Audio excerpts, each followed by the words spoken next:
Bonsoir Ange. Bonsoir Thérèse. Comment vas-tu ce soir? Par la grâce du Seigneur de gloire Jésus-Christ, ça va et toi-même? Je vais bien par la grâce du Seigneur Jésus-Christ, merci. Ange, sur quoi nous entretiens-tu ce soir? Nous allons poursuivre, Thérèse, notre série d'entretiens consacrés à la doctrine biblique du salut, aux problèmes, au piège du réductionnisme, au problème de l'organisation de la connaissance sotériologique, à la hiérarchie des normes du salut et des normes de la liberté, pour pouvoir répondre à la question de savoir comment Dieu sauve-t-il son peuple qu'il aime de toute éternité, comment Dieu sauve-t-il les élus de Dieu. Chers frères et sœurs, Thérèse, comment les élus de Dieu sont-ils sauvés? Comment Dieu sauve-t-il son peuple qu'il aime de toute éternité? Cette question, chers frères et sœurs, Thérèse, pose le problème de l'organisation de la connaissance sotériologique et du réductionnisme qui mutile la parole de Dieu et son conseil sur la question, défigurant ainsi le réel. En effet, comme tu le sais, la Bible présente très clairement, Thérèse, deux normes ou principes du salut, à savoir d'une part la souveraineté de Dieu, selon qu'il est écrit ainsi donc, cela ne dépend ni de celui qui veut, ni de celui qui court, mais de Dieu qui fait miséricorde, Romains 9, 16, et d'autre part, la responsabilité des élus de Dieu, selon qu'il est écrit, et nous sommes là dans 1 Corinthiens 9, 23 à 27, je fais tout à cause de l'évangile, écrit l'apôtre Paul, afin d'y avoir part.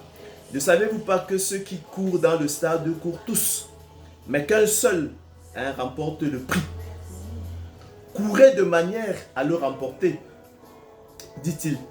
Tous ceux qui combattent s'imposent toute espèce d'abstinence et le font pour obtenir une couronne corruptible. Mais nous, dit-il, faisons-le pour une couronne incorruptible. Moi donc, écrit l'apôtre Paul, je cours, non pas comme à l'aventure, je frappe, non pas comme battant l'air, mais je traite durement mon corps et je le tiens assujetti de peur d'être moi-même rejeté après avoir prêché aux autres.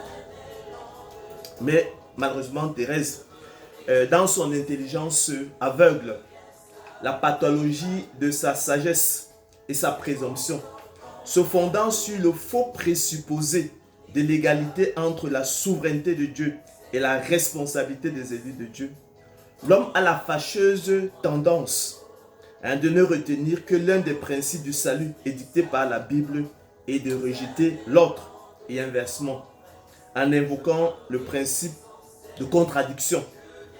Du fait de la contradiction apparente, mais non réelle, qui entacherait les deux normes du salut, sombrant ainsi, Thérèse, chers frères et sœurs, dans les travers et la barbarie du réductionnisme. Ce mode mutilant d'organisation de la connaissance, incapable de reconnaître et d'appréhender la complexité de la science de Dieu selon qu'il est écrit. Que tes pensées, ô Dieu, me semblent impénétrables, dit le psalmiste. Que le nombre en est grand, si je les compte. Elles sont plus nombreuses que les grains de sable. Une science aussi merveilleuse au-dessus de ma portée, elle est trop élevée pour que je puisse la saisir. Ô profondeur de la richesse, de la sagesse et de la science de Dieu, s'exclame l'apôtre Paul dans son épître aux Romains. Que ses jugements sont insondables et ses voies incompréhensibles. Car qui a connu la pensée du Seigneur ou qui a été son conseil? Thérèse, chers frères et sœurs. Or, comme le fait remarquer très justement Edgar Morin dans son introduction à la pensée complexe, le tout est dans la partie qui est dans le tout. Ainsi, pour y remettre de l'ordre, dépasser l'alternative en intégrant la vérité de l'un et de l'autre des deux clans antagonistes, il suffira, Thérèse, chers frères et sœurs, de discerner qu'à la vérité, il n'y a point d'égalité entre la souveraineté de Dieu et la responsabilité des élus de Dieu, mais plutôt une inégalité, ou pour mieux dire, une hiérarchie, d'où aussi, Thérèse, la hiérarchie des normes sotériologiques. Avec au sommet de l'échelle, la souveraineté de Dieu, et au bas de l'échelle, la responsabilité des élus de Dieu. Ainsi, nous dirons, Thérèse, que dans sa souveraineté, selon le bon plaisir de sa volonté, son propre dessein, le conseil de sa volonté, sans tenir compte de quelques capacités humaines, ou pour mieux dire, en raison précisément de l'absolue incapacité de l'homme dans sa mort spirituelle à venir au Seigneur de gloire Jésus-Christ, comme l'atteste la parabole des conviés, encore appelée plaisamment la parabole des excuses, et usant alors de son droit souverain de faire de son bien ce qu'il veut, à la manière du maître de la maison dans la parabole des ouvriers loués à différentes heures, le distribuant gratuitement à des impies qui n'y ont point droit au regard de leur vie d'impiété et d'iniquité marquée par le péché. Dieu, appelant qui il appelle, faisant grâce à qui il fait grâce, et miséricorde à qui il fait miséricorde, et ayant compassion de qui il a compassion, fait le don de l'esprit, le don de la nouvelle naissance et le don de la foi à celles et lui qui l'aiment de toute éternité, en vue du salut, comme le client donne le pourboire dans un restaurant ou un hôtel, selon qu'il est écrit. Et nous sommes là dans Éphésiens 1, 4 à 11. Dieu nous a élus, Thérèse, chers frères et sœurs, avant la fondation du monde, écrit l'apôtre Paul aux Éphésiens. Dieu nous a choisis, Dieu nous a aimés avant la fondation du monde, donc avant notre naissance, pour que nous soyons saints et irrépréhensibles devant lui, non pas parce que nous l'étions, mais pour que, afin que nous le soyons, nous ayant prédestinés dans son amour à être ses enfants d'adoption par Jésus-Christ selon le bon plaisir de sa volonté, à la louange de la gloire de sa grâce qui nous a accordée en son bien-aimé. Nous sommes aussi devenus héritiers, poursuit-il, ayant été prédestinés suivant la résolution de celui qui opère toutes choses d'après le conseil de sa volonté, afin que nous servions à la louange de sa gloire, nous qui d'avance avons espéré en Christ. Ce n'est point à dire, poursuit-il dans son épître aux Romains, que la parole de Dieu soit restée sans effet. Car tous ceux qui descendent d'Israël ne sont pas Israël. Et pour être des enfants d'Abraham, ils ne sont pas tous sa postérité. Mais il est dit, en Isaac sera nommé pour toi une postérité. C'est-à-dire que ce ne sont pas les enfants de la chair qui sont enfants de Dieu, mais que ce sont les enfants de la promesse qui sont regardés comme la postérité. Voici en effet, poursuit-il Thérèse, chers frères et sœurs, la parole de la promesse. Je reviendrai à cette même époque et Sarah aura un fils. Il parle ici d'Isaac. Et de plus, poursuit-il, il en fut ainsi de Rebecca qui conçut du seul Isaac, notre père. Car quoique les enfants ne fussent pas encore nés et qu'ils n'eussent fait ni bien ni mal, afin que le dessein d'élection de Dieu subsistât sans dépendre des œuvres et par la seule volonté de celui qui appelle. Il fut dit à Rebecca, l'aîné sera assujetti au plus jeune, selon qu'il est écrit, j'ai aimé Jacob et j'ai haï Ésaü. Que dirons-nous donc? Y a-t-il en Dieu de l'injustice? Loin de là. Car il a dit à Moïse, je ferai miséricorde à qui je fais miséricorde et j'aurai compassion de qui j'ai compassion. Y a-t-il en Dieu de l'injustice? Loin de là. Car il a dit à Moïse, je ferai miséricorde à qui je fais miséricorde et j'aurai compassion de qui j'ai compassion. Il y aurait injustice. C'est dire, Thérèse, que la prédestination est un plan de miséricorde et non un plan de condamnation. Parce que précisément, il dit, je ferai miséricorde à qui je ferai miséricorde, j'aurai compassion de qui j'ai compassion.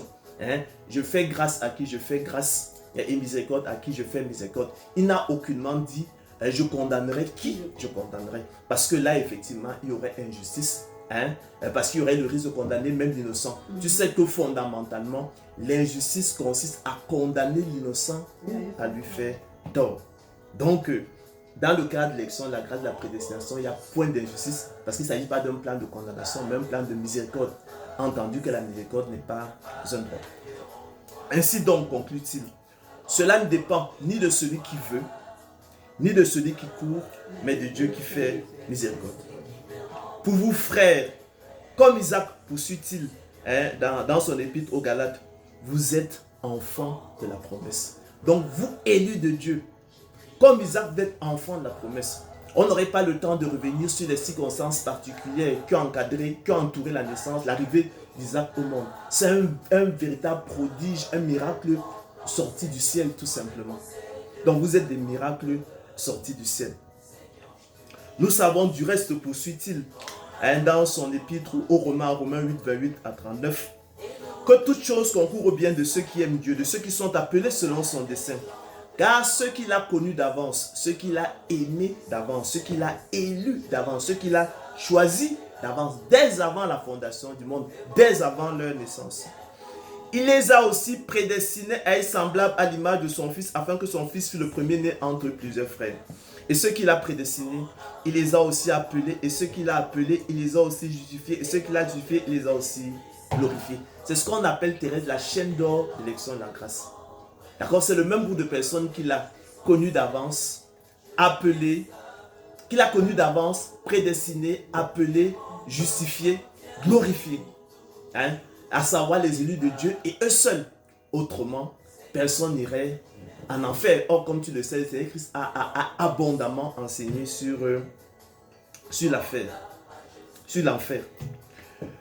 Que dirons-nous donc à l'égard de ces choses? Si Dieu est pour nous, qui sera contre nous? Poursuit-il. Lui qui n'a point épargné son propre Fils, mais qui l'a livré pour nous tous, comment ne donnera-t-il pas aussi toutes choses avec lui? Qui accusera les élus de Dieu? C'est Dieu qui justifie, qui les condamnera.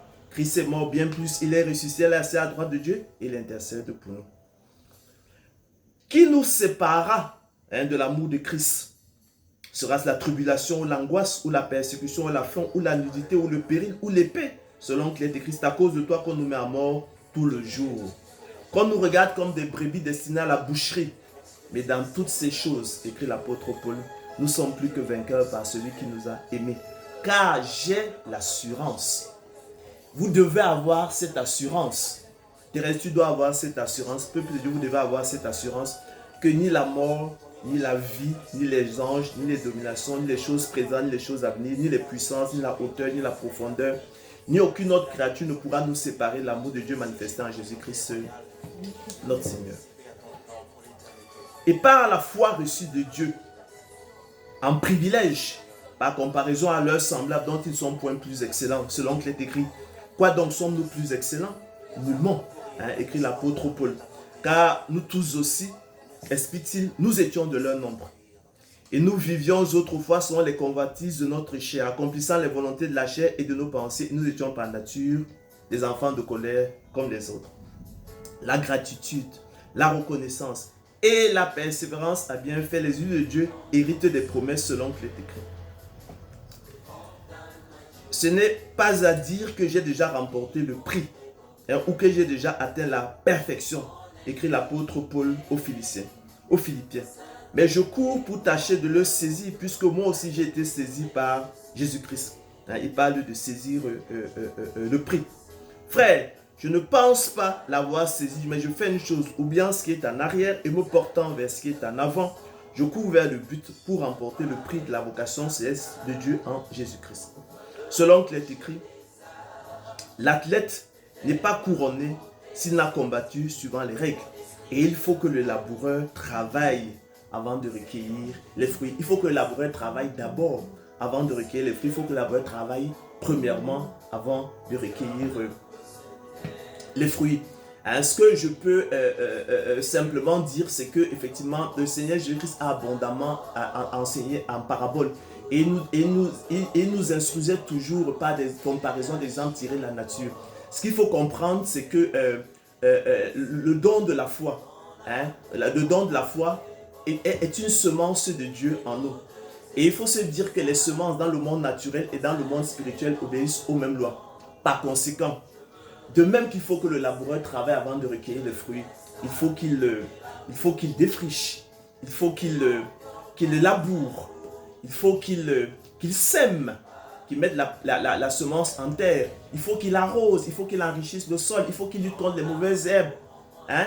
De même aussi, et par analogie, il faut que l'élu de Dieu travaille et persévère afin de recueillir, avant de recueillir du don de la foi qui est la semence de Dieu en lui, le précieux fruit qui est le salut, le repos de l'âme et la vie éternelle. C'est de ça qu'il s'agit ici. Vous voyez tout le programme qui est embarqué dans une semence ou un grain de maïs, par exemple.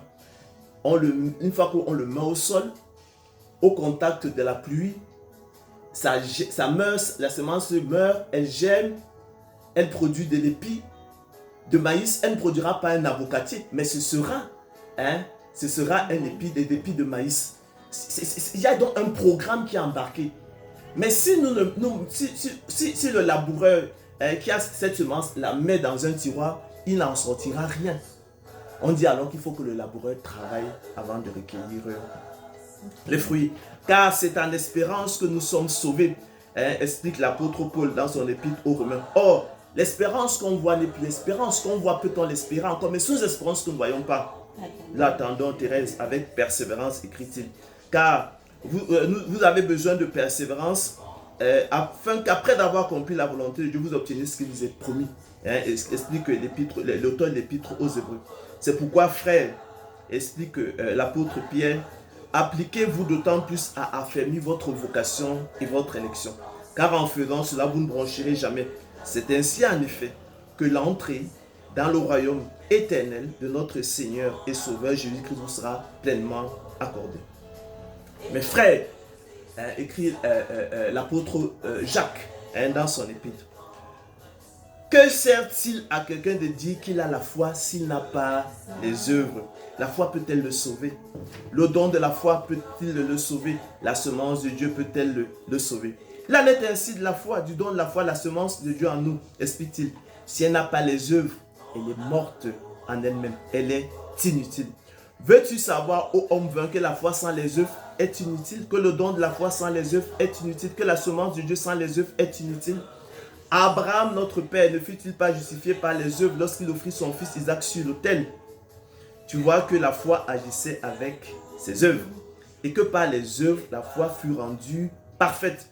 Ainsi s'accomplit ce que dit l'Écriture. Abraham crut à Dieu et cela lui fut imputé à justice. Et il fut appelé ami de Dieu.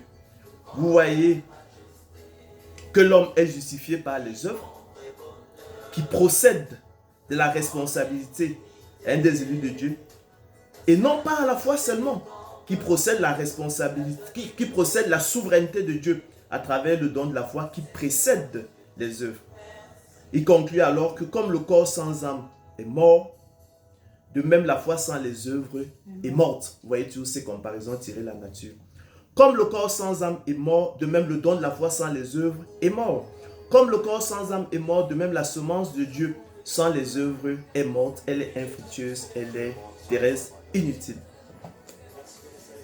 Dans son épître aux Éphésiens, l'apôtre Paul recommande donc ceci. Il recommande aux Philippiens de travailler à leur salut avec crainte et tremblement. Travaillez à votre salut avec crainte et tremblement, dit-il. Car c'est Dieu qui produit en vous le vouloir et le faire selon son bon plaisir. Faites toutes choses sans murmure ni hésitation, afin que vous soyez irréprochables et purs, des enfants de Dieu. Irrépréhensibles, dit-il, au milieu d'une génération perverse et corrompue, parmi laquelle vous brillez comme des flambeaux dans le monde, portant la parole de vie. Pour toi, écrit-il à Timothée, recherche la justice, la piété, la foi, la charité, la patience, la douceur. Combat le bon combat de la foi. Saisis la vie éternelle à laquelle tu as été appelé. Je te recommande de garder le commandement et de le vivre sans tâche, sans reproche, jusqu'à l'apparition de notre Seigneur Jésus-Christ. Car pour moi, écrit-il, le moment de mon départ approche. J'ai combattu le bon combat, j'ai achevé la course, j'ai gardé la foi. Désormais, la couronne de justice m'est réservée. Le Seigneur, le juste juge, me me la donnera dans ce jour-là. Et non seulement à moi, mais encore à tous ceux qui auront aimé son avènement. Thérèse, chers frères et sœurs, les apôtres Jacques et Pierre ont qualifié la responsabilité des élus dans le salut d'un nom, en l'occurrence l'épreuve de la foi, selon qu'il est écrit. Ça c'est Jacques 1, 2 à 4. Mes frères, regardez comme un sujet de joie complète les diverses épreuves auxquelles vous pouvez être exposés. Sachant que l'épreuve de votre foi produit la patience, que certains traducteurs ont traduit par la persévérance. Mais il faut que la persévérance accomplisse parfaitement son œuvre afin que vous soyez parfaits et accomplis sans faillir en rien. Quoique maintenant, renchérit l'apôtre Pierre, puisqu'il le faut, vous soyez attristés pour un peu de temps par diverses épreuves, afin que l'épreuve de votre foi, plus précieuse que l'or périssable, qui cependant est éprouvée par le feu, ait pour résultat la louange, la gloire et l'honneur, non les pleurs, non les larmes, lorsque Jésus-Christ apparaîtra. Lui que vous aimez sans l'avoir vu, en qui vous croyez sans le voir encore, vous réjouissant d'une joie ineffable et glorieuse, parce que vous obtiendrez le salut de vos âmes pour prix de votre foi. C'est dire donc, Thérèse, chers frères et sœurs, que le pèlerinage des élus de Dieu sur cette terre appelée à la destruction est semblable à une épreuve sportive.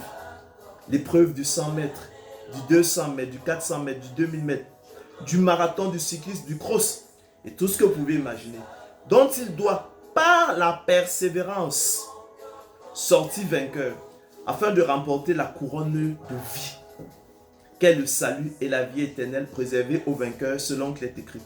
Et nous sommes là dans le livre de l'Apocalypse. Ce sont les paroles du roi des rois, du Seigneur des seigneurs, de l'alpha et de l'oméga, du Seigneur Jésus-Christ, du roi des Juifs. À celui qui vaincra, dit-il, je donnerai à manger de l'arbre de vie qui est dans le paradis de Dieu. Sois fidèle jusqu'à la mort et je te donnerai la couronne de vie. Celui qui vaincra n'aura pas à souffrir la seconde mort, quel état ardent de feu et de soufre.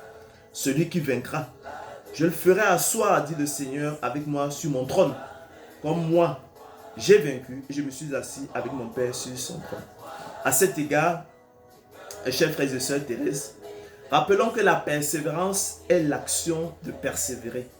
La qualité, la conduite d'une personne qui persévère. Et le verbe persévérer pour sa part signifie continuer de faire, d'être ce qu'on a résolu par un acte de volonté renouvelé. Il est important de comprendre la signification de toutes ces notions que nous utilisons. Je vais prendre la peine d'en donner la définition.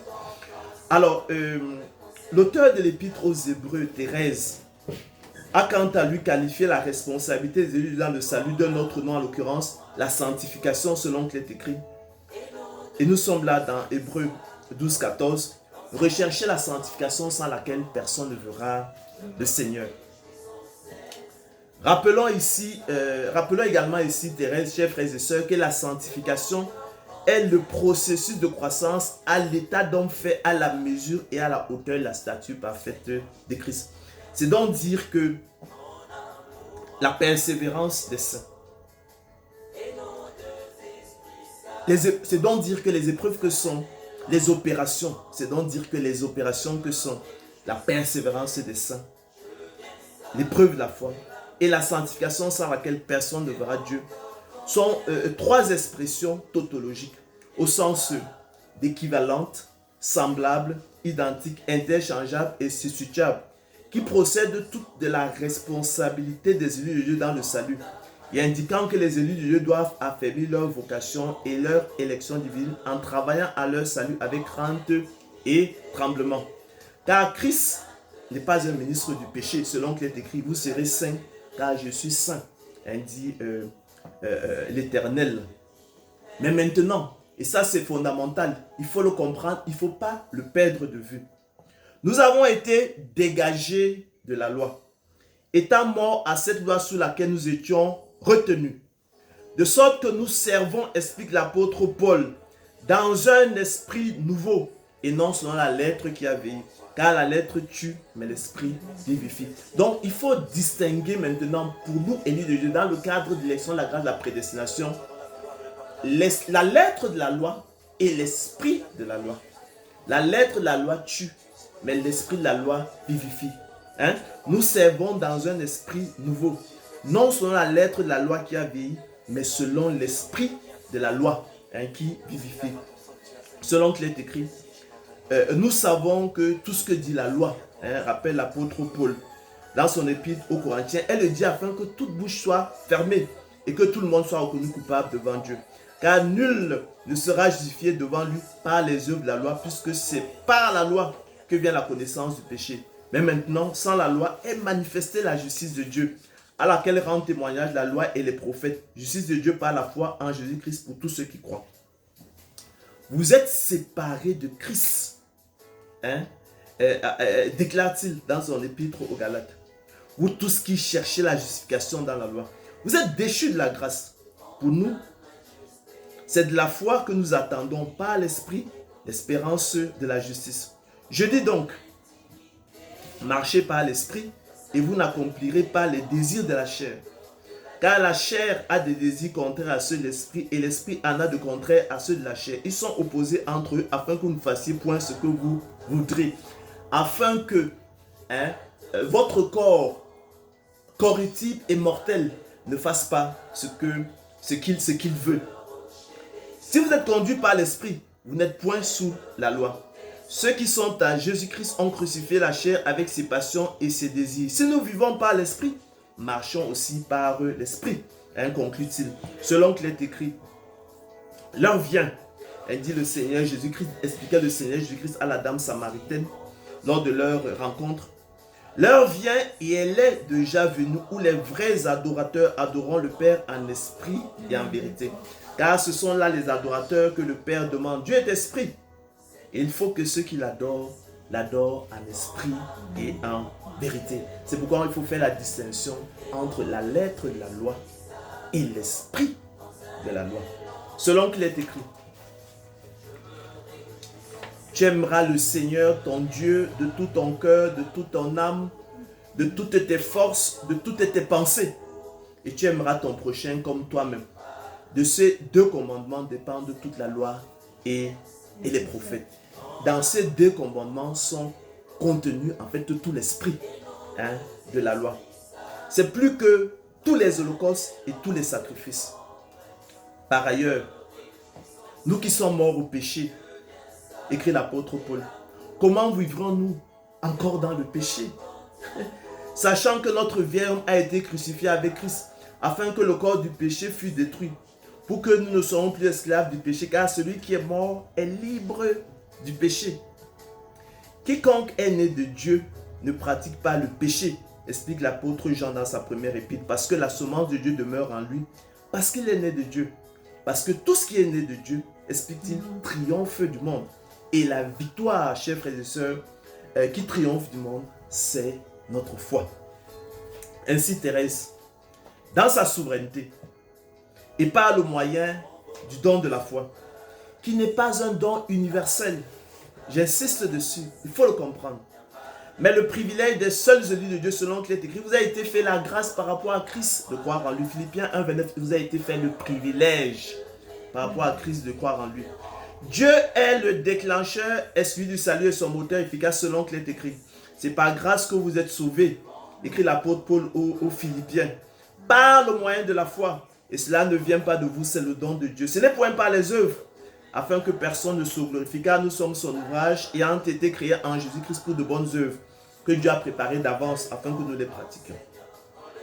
Et dans leur responsabilité, Thérèse, à la faveur du don de la foi qui est leur privilège, par gratitude et reconnaissance, et la persévérance à bien faire.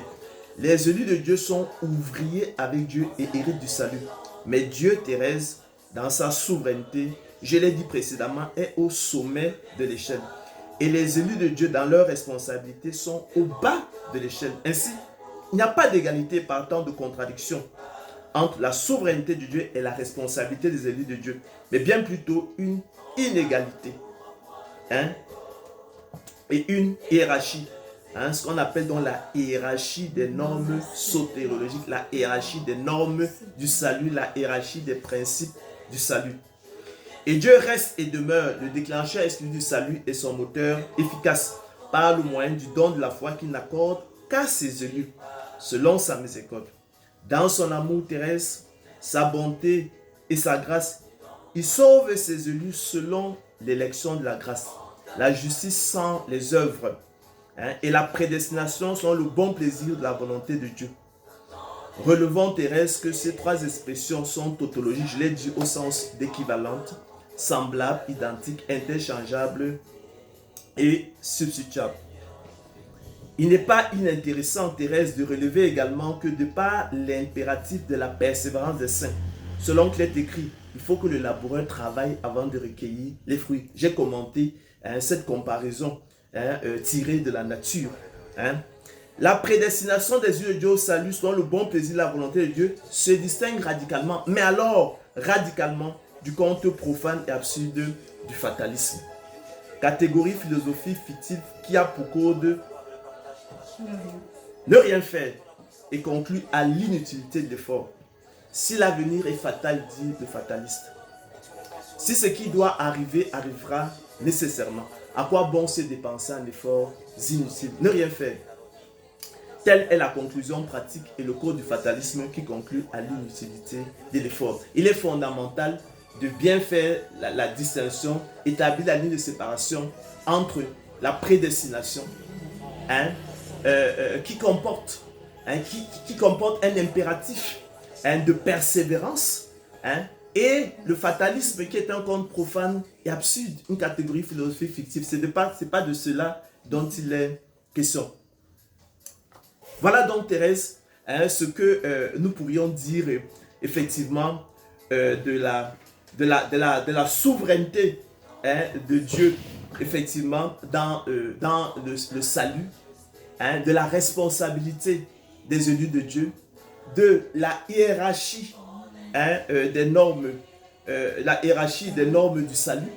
Dieu est souverain en ce sens qu'effectivement, il appelle qui il appelle.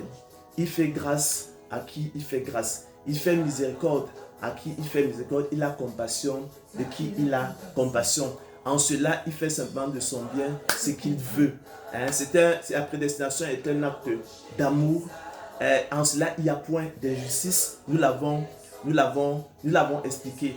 Ensuite, maintenant, lorsqu'il nous fait à nous autres, à ses élus, le don de l'esprit, le don de la foi, le don de la nouvelle naissance, en fait, il nous ramène à notre bon sens. Il nous ressuscite. Il nous fait passer de la mort à la vie avec Dieu. Il nous outille. Il nous outille, il nous équipe pour nous rendre aptes et capables non seulement de discerner quelle est la volonté de Dieu, ce qui est bon, agréable et parfait, mais aussi de la faire efficacement de façon à accomplir l'esprit de la loi. C'est simplement cela. C'est simplement cela. Et comme on a dit, comme disait l'apôtre Paul dans 2 Timothée 2,6, il faut que le laboureur travaille avant de recueillir les fruits. Je pense que l'histoire est assez simple et il faut qu'on essaye de comprendre les choses aussi simplement. Alors, pour terminer, Thérèse, disons que de même qu'il y a une hiérarchie des normes sotériologiques, de même aussi, il y a une hiérarchie des normes de la liberté, avec au sommet de l'échelle la souveraineté de Dieu, qui est le seul souverain. 1 Timothée 6,15 nous rappelle l'apôtre Paul. Et au bas de l'échelle, la liberté de la volonté de l'homme, qui, comme tu le sais, Thérèse, est la faculté qu'a l'homme d'exercer sa volonté et qui se connaît sans preuve. Pas la seule espérance que nous en avons, selon qu'il est écrit, ne suis-je pas libre, ne suis-je pas apôtre?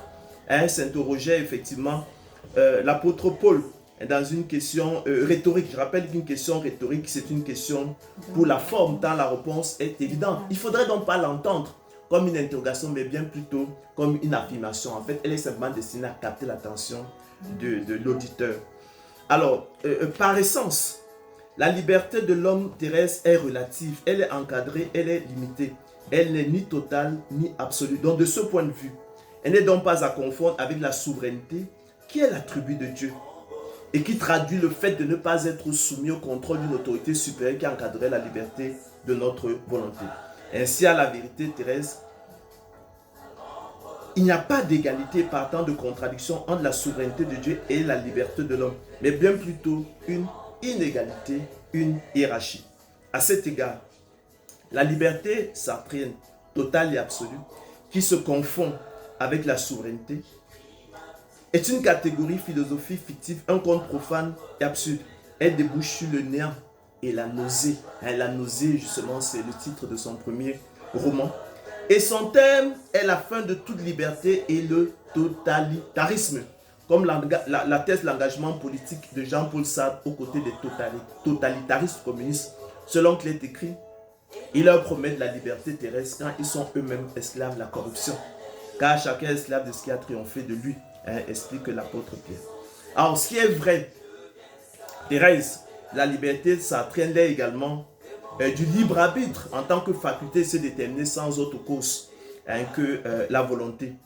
Selon qu'il est écrit, on a là une brillante démonstration dans Romains 7, 14 à 25. Une brillante démonstration de l'apôtre Paul, comme toujours, dans la sagesse qui lui a été donnée. Nous savons en effet, écrit l'apôtre Paul, que la loi est spirituelle. Mais moi, je suis charnel, vendu au péché. L'apôtre Jacques dira, sentez votre misère. Il est fondamental que comme le fils prodigue, comme le fils prodigue, que nous sentions notre indignité. C'est lorsque vous avez senti votre indignité, vous déposez les armes, vous comprenez ces choses-là, qu'il n'y a rien à faire. Il n'y a que l'élection, la grâce, la justice, sans les yeux, la prédestination de Dieu qui peut nous sauver. Il faut comprendre ces choses-là. Sentez votre misère, sentez votre indignité. Que l'apôtre Paul vous serve, vous serve effectivement de modèle. Nous savons en effet que la loi est spirituelle, mais moi je suis charnel, vendu au péché, vendu au péché. Le fils prodigue a fait cette expérience. L'apôtre Paul a fait cette expérience. Vous devez tous faire cette expérience. Si tu ne l'as pas encore faite, il faudrait que tu sentes ta misère spirituelle, que tu t'examines toi-même. Car, dit-il, et c'est formidable, je ne sais pas ce que je fais, je ne comprends pas ce que je fais. Je ne fais point ce que je veux et je fais ce que je hais. Mais c'est terrible. Or, si je fais ce que je ne veux pas, je reconnais par là que la loi est bonne. Et maintenant, ce n'est plus moi qui le fais, mais c'est le péché qui habite en moi. Ce qui est bon, je le sais, n'habite pas en moi, c'est-à-dire dans ma chair. J'ai la volonté, mais non le pouvoir de faire le bien. Car chose impossible à la volonté parce que le péché la rend sans force. D'accord? Car je ne fais pas le bien que je veux et je fais le mal que je ne veux pas. C'est formidable. De quel libre arbitre on parle? Il est esclave du péché. Et si je fais ce que je ne veux pas, ce n'est plus moi qui le fais. C'est le péché qui habite en moi.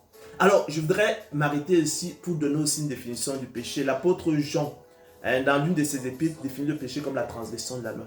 Mais lorsqu'on lit ce texte, on voit que le péché est tout autre chose. Certes, c'est la transgression de la loi, mais c'est aussi les démons. C'est les tyrans, les maîtres chanteurs.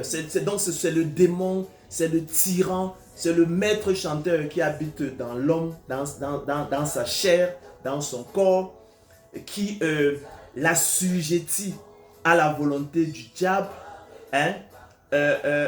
pour son propre compte, et qui incline l'homme à transgresser la loi du juste juge, du juste législateur et juge, et malheureusement pour notre perte.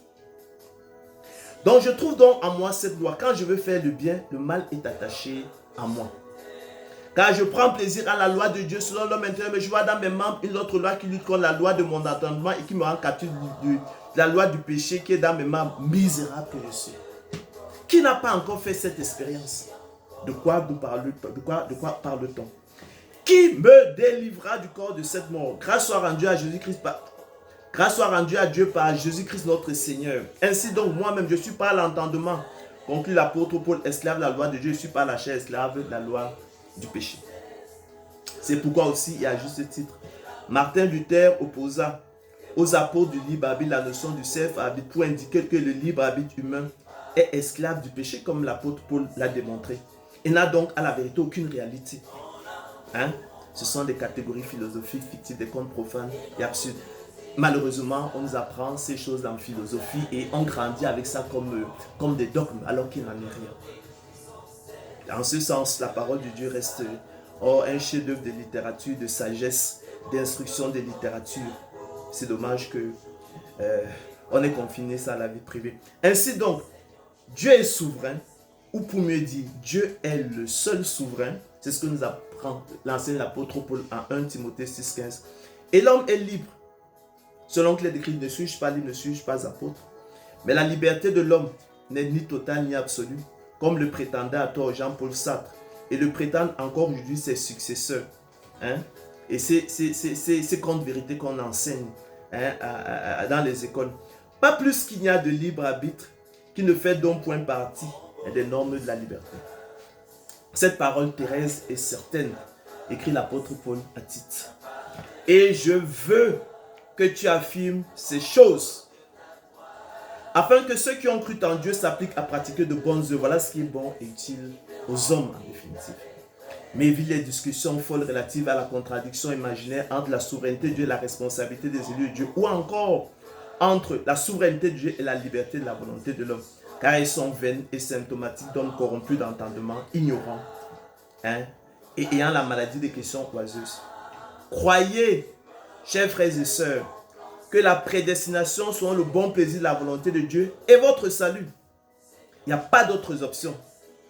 Comme notre bien-aimé frère Paul vous l'a aussi écrit, selon la sagesse qui lui a été donnée. Nous qui buvons l'iniquité comme l'eau. C'est là la volonté parfaite de Dieu à votre égard, afin que vous y trouviez une consolation éternelle, une bonne espérance et un puissant encouragement comme de nombreux avant nous, les Calvins, des Baobabs, les Augustins, les géants de la foi, Luther, pour marcher de progrès en progrès pendant le temps de notre pèlerinage. Soyez reconnaissants pour le privilège du don de la nouvelle naissance qui vous a ramené à votre bon sens et vous fait marcher non plus dans les ténèbres mais dans la lumière de Dieu pour éviter les pièges, la ruse et la tromperie du tentateur.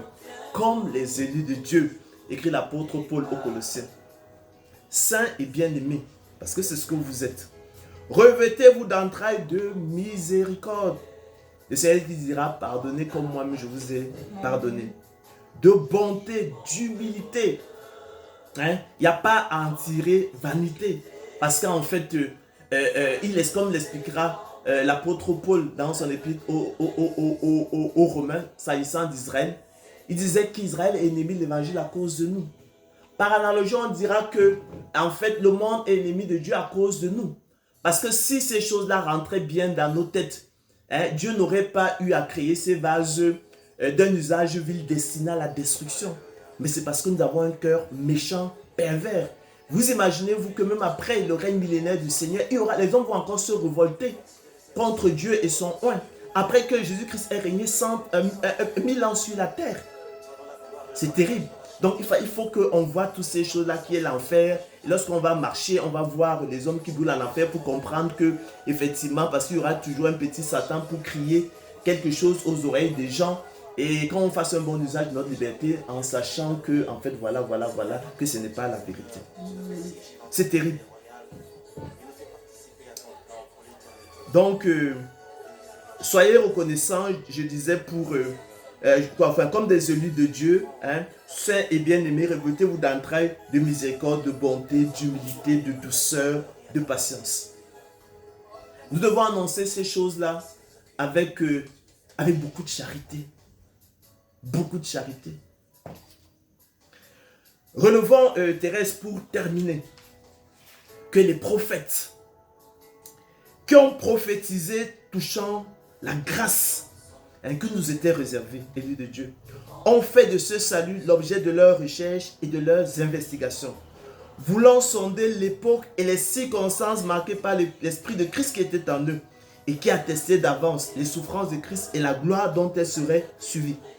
Il leur fut révélé, Thérèse, que ce n'était pas pour eux-mêmes, mais pour nous, qu'ils étaient les dispensateurs de ces choses que vous ont annoncé maintenant, écrit l'apôtre Pierre, ceux qui vous ont prêché l'évangile par le Saint-Esprit envoyé du ciel et dans lesquels les anges désirent plonger leur regard. Ce sont, Thérèse, des choses que l'œil n'a point vues, que l'oreille n'a point entendues, qui sont point montées au cœur de l'homme. Des choses que Dieu a préparées pour ceux qui l'aiment. Dieu les a révélés par l'Esprit, dans sa parole, par les écrits de l'Ancien et du Nouveau Testament. Car l'Esprit sonde tout, même les profondeurs de Dieu. C'est pourquoi, écrit l'auteur de l'Épître aux Hébreux, recevant un royaume inébranlable, montrons notre reconnaissance. C'est de ça qu'il s'agit, montrons notre reconnaissance. En rendant à Dieu un culte qui lui soit agréable avec piété et avec crainte, car notre Dieu est aussi un feu dévorant. Il révèle sa parole à Jacob, ses lois et ses ordonnances à Israël. Il n'a pas agi de même pour toutes les nations et elles ne connaissent point ses ordonnances. Ce sont là les voies de Dieu. Louez l'Éternel, nous dit le psalmiste. Il fait, Thérèse, le don de la foi à ses seuls élus, selon la mesure du don de Christ. Il n'a pas agi de même pour tous les hommes et ils ne connaissent point le Fils de son amour, mais demeure dans les ténèbres de la mort spirituelle. Louez l'Éternel pour l'infinie richesse de sa grâce par sa bonté envers ses élus en Jésus-Christ. Car sans prédestination des élus de Dieu, sans le bon plaisir et la volonté de Dieu, je l'ai dit précédemment, personne ne serait sauvé. Pas même un seul, selon qu'il est écrit. Quoi donc sommes-nous plus excellents? Écrit l'apôtre Paul dans une question rhétorique, nullement, répond-il. Car nous avons déjà prouvé que tous sont sous l'empire du péché. Selon qu'il est écrit, il n'y a point de juste, pas même un seul, nul n'est intelligent, nul ne cherche Dieu. Tous sont égarés, tous sont pervertis, il n'en est aucun qui fasse le bien, pas même un seul. Leur gosier est un sépulcre ouvert, ils se servent de leur langue pour tromper. Ils ont sous leurs lèvres un venin d'aspic, leur bouche est pleine de malédiction et d'amertume. Ils ont les pieds pour reprendre le sang. La destruction et le malheur sont sur leur route. Ils ne connaissent pas le chemin de la paix, Thérèse. La crainte de l'Éternel n'est pas devant leurs yeux. Ce mystère, Thérèse, est grand. Je dis cela au sujet de la prédestination. Ah, car qu'est-ce qui te distingue?